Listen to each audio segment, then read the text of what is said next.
আসসালামু আলাইকুম। আপনারা কেমন আছেন? আমি চলে আসছি জান্নাতুল বাকিতে।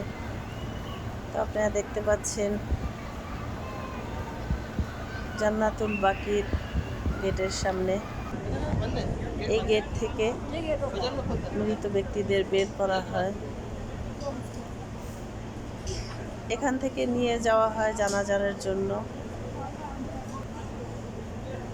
এটা হচ্ছে মৃত ব্যক্তিদের লাশ ভিতরে নেয়ার গেট।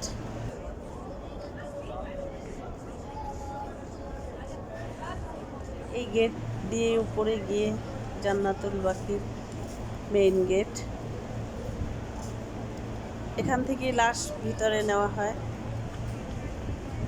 আর এগুলো হচ্ছে কবর জিয়ারতের দোয়া।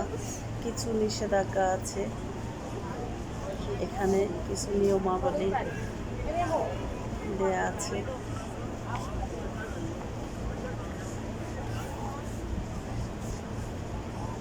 আপনারা দেখতে পাচ্ছেন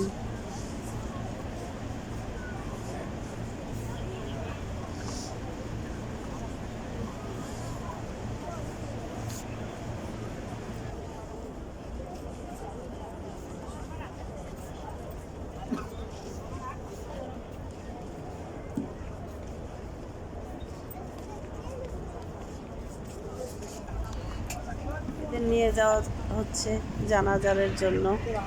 কিছু বাঙালি আছে, মৃত ব্যক্তির জানাজা শেষ হয়ে গেল, এদের নিয়ে আসছে মাটি দেওয়ার জন্য। খুব দ্রুত নিয়ে যাচ্ছে তাদের। জানাজারের পরে আর তাদের সময় দেয়া হয় না। তাদের আত্মীয় স্বজন এখানে মুসল্লিরা যারা আছে তাদের জান্নাতুল বাকির ভিতরে নিয়ে যাবে। আপনারা দেখতে পাচ্ছেন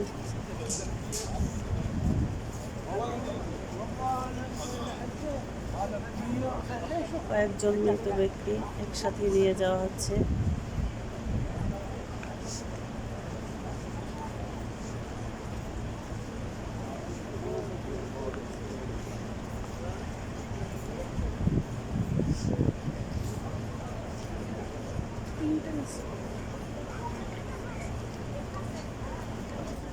এই জান্নাতুল বাকির ইতিহাস হচ্ছে হযরত মুহাম্মদ সাল্লাল্লাহু আলাইহি সাল্লাম উনি এক এতিমের কাছ থেকে এই জায়গাটা ক্রয় করেছিলেন। এখানে তার আত্মীয় স্বজন অনেক সাহাবী একরামরা এখানে শুয়ে আছেন। আপনারা দেখতেছেন যে লাশ নিয়ে আসছে উনি বাঙালি ছিল। ওনাকে দাফন দেয়া হচ্ছে এখানটায়।